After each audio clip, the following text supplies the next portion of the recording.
I did not like this movie. This movie I thought was really stupid for a lot of reasons. The primary of which is the writing. This movie was very badly written, very badly acted, very badly directed. They showed you all the best parts in the trailer, as they do with most movies, but that's not my biggest problem with the movie. Actually, no, that's a huge problem with the movie. But actually, even bigger problem than that is that Snow White and the Huntsman has almost like nothing to do with the story of Snow White. Now, that's not to say, I don't want anyone to misinterpret this as me saying that, oh, they didn't follow the Grimm's fairy tale 100% of the way, thus it sucks. No, I have no problem with that. That's not the issue I have here, because, just as an example, I like the movie The Lion King. Who doesn't? It's a great movie. For the record, that movie is the story of Hamlet just rethought, just reinvented, just retold in a different way.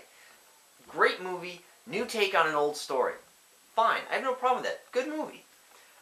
I do have a problem, however, with movies that advertise themselves as something, but it's not that movie. Like, what do I mean? Alright. Like Resident Evil. Resident Evil, the movie, has very, very little to do with the Resident Evil video games. Almost nothing. I mean, my biggest argument against Resident Evil is that it's a horrible Resident Evil movie. Horrible. Just because you have some zombies, just because you have the Umbrella Corporation, and just because you have a T-virus, doesn't make it a Resident Evil movie. Or, I mean, like, you're trying to say that this movie is based off of this video game franchise, yet we're not going to show any similarities, we're not going to do anything except, like, really small things. Again, that one movie, that Resident Evil the movie, had a T-virus, had the Umbrella Corporation, had zombies. But that's not what makes that's not a Resident Evil movie. That's not, you can't say that movie is based on any of those games. Now, for the record, it's a good zombie movie. Resident Evil is actually a pretty decent zombie movie. Horrible Resident Evil movie. On that note, Final Fantasy: The Spirits Within. Awful Final Fantasy movie. God, awful Final Fantasy movie. Nothing to do with the games. Nothing. It's a good sci-fi movie. It actually is. Silent Hill. Not really that good Silent Hill movie. Good horror movie. At least after the halfway point. What else? Robin Hood. Ridley Scott's Robin Hood. God, I hated that movie. I hate that movie for the same reason that I hate Snow White, and I'll get to that. But Ridley Scott's Robin Hood has nothing to do with Robin Hood. Just because you have a guy named Robin in it, just because you have a guy named Friar Tuck in it, and just because you have a guy named Lil Jon, but your story has nothing to do with any kind of established Robin Hood plot or canon ever, doesn't make it a Robin Hood movie. And I hate that movie because I went into that theater to see a Robin Hood movie. I got some movie about some British guys fighting the French. What version of any Robin Hood movie ever does Robin team up with the British crown, number one. Number two, fight the French? When does that happen in any Robin Hood movie? However, it is a good medieval movie. It's a good medieval epic, good medieval battle movie, but it's a horrible Robin Hood movie. And I went into that theater to see Robin Hood, and I got screwed. Now, how does this connect with Snow White and the Huntsman? Same thing as Robin Hood. This movie, Snow White and the Huntsman, had nothing to do with Snow White, and that's my problem. Because when you title a movie a certain way, like with Resident Evil, with Robin Hood, with Snow White, when you throw that title in the movie, when you throw Snow White, people make the mental connection. They think Snow White, and they immediately think of that story. That's the only reason why you would put that title in the movie, is because you want people to make that connection. You want them to remember the story about the princess who's jealous and vain stepmother wants to have her killed because some mirror on the wall told her that she was going to be hotter than her. That the princess then escapes into the forest and shacks up with 7 midgets, and the queen eventually tries to kill her with a poison apple, and in the end the princess gets woken up by Prince Charming. You want people to make, or no, they want you to make that connection and think, oh, this movie has something to do with that story. That's why you call it Snow White. You know, just like you call a restaurant McDonald's because you want people to think, oh, Big Mac. Or you call a restaurant Red Lobster because you want people to think, oh, there's they serve lobster there. Now, I'm not saying that lobster's bad, I'm not saying burgers are bad, but imagine if you said to yourself, you know what I'm feeling like right now? I want lobster right now. I want lobster. You show up to a Red Lobster, you open up the menu, and all they've got is cheeseburgers. All they got is Big Macs.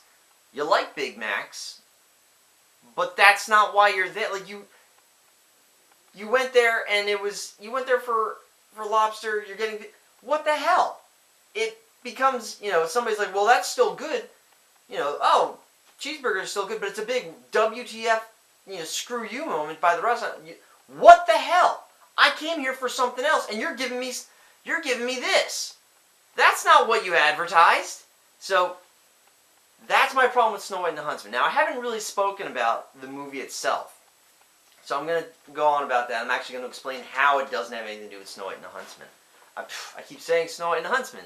I'm going to explain to you how this movie has nothing to do with Snow White and the 7 Dwarfs.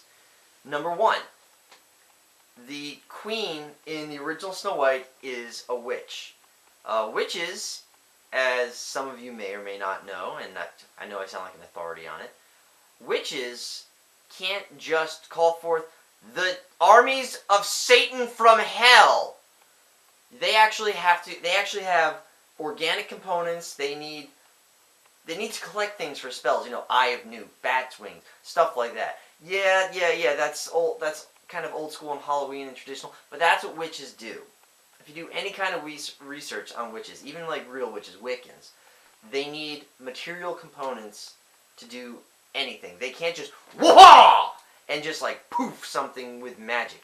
They need to conjure it. They need to concoct it. A sorceress can just wah and have all the power at their fingertips. She's the sorceress. She summoned the army of darkness made out of black glass and nails. She turns herself into a flock of birds. God, what else does she do? She pisses me off is what she does. Charlize Theron she's got 2 volumes in this movie. She's got really creepy whispering and complete insanity! I'm not even kidding about that. She has 2 volumes, Complete Insanity and Creepy Whisper. And you can tell that she had a lot of fun with this part, which is cool, that's fine. Chris Hemsworth, moving on, the Huntsman, who in every single version of Snow White is a bit part, might not even have a line. The queen calls the huntsman to her throne room, says, take this broad out back and kill her. Bring her heart back for me. And then the next scene you see him is when he takes her to the forest, and he's about to kill her, but then he pushes out and lets her go. That's it. That is it. In any version of Snow White, including the Grimm's Fairy Tale original. I'm not just talking about the Disney, I'm talking about the original. Now, imagine if they came out with a movie called Peter Pan and the Mermaids. You know the story of Peter Pan and Neverland and how there's mermaids there. And you know how they have such a bit part in any version of Peter Pan? They're just kind of mentioned, or there's one scene where Peter talks with them. But that's essentially what this movie is trying to do. They're like, we're going to take a bit part who has nothing to do with anything in this movie, and we're going to make him the title character. So, Peter Pan and the Mermaids, imagine a movie called Peter Pan and the Mermaids, and the entire movie takes place under the ocean. But they're trying to tell you, this story is about Peter Pan, because he's in the title. I'm sorry, I'm getting worked up again. I don't want to turn this into a rant, but I'm getting there. Anyway, this movie pisses me off whenever I talk about it. Chris Hemsworth is the best. Is no doubt the best thing about this movie, without a doubt. This guy, he is, Thor carries this movie as much as he can. Let's see. Moving on from there. Of course, Snow White. Now, I'll be very honest and say that I think Kristen Stewart sucks as an actress. When she was a kid, she did alright, but then she hit puberty, and like her eyes sunk in and her cheeks sunk in, and she can only do this one expression.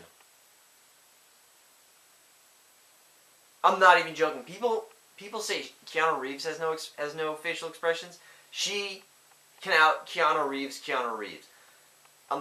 The entire movie. Like maybe she kind of smiled a little bit, but like the entire movie, her mouth is just hanging open. And she really drags this movie down. There's this one point where the only scene that she actually does anything in, it's towards the end. She like rallies these troops to go attack the Queen, and no one would be rallied by her wimpy, whining voice. I mean, it's so stupid. Also, Snow White in this movie, the character of Snow White in this movie, while completely outlandish and ridiculous, is she's not really a character. What do I mean by that? In Lord of the Rings, where Frodo's carrying around the ring of power, and everyone wants this ring because it's ultimate power, but the ring's not a character. That's what Kristen Stewart is in this movie. She's the ring of power. For some reason, everyone wants her, and everyone knows what she is on sight. They're like, oh my god, this princess whom we've never seen for a decade, but I somehow know it's her just by looking at her. Everyone wants her because she's like the secret to ultimate power, or she's going to bring balance to the Force, or she's the one, Neo. But all she does is like, she runs away from the castle, and then Chris Hemsworth just kind of carts her around. But she never does anything. She never does anything except, like I said, rally the troops. And there's this one scene where, and then of course, there's this one scene where the Queen shows up in disguise and gives her an apple, which of course she eats. She bites into, and then she passes out. And 5 minutes later, Chris Hemsworth kisses her, and she wakes up. Again, not a prince, not a duke, but a humble huntsman kisses her, and that breaks the spell. Now, for the record, that scene was the most pointless scene in the whole movie, where she bites into this apple, and then passes out. And I'm not even kidding. Less than 5 minutes later, she's woken up by a kiss. So, and it pisses me off because they're trying to shoehorn. It's not a story about Snow White. Bottom line, this isn't a story about Snow White.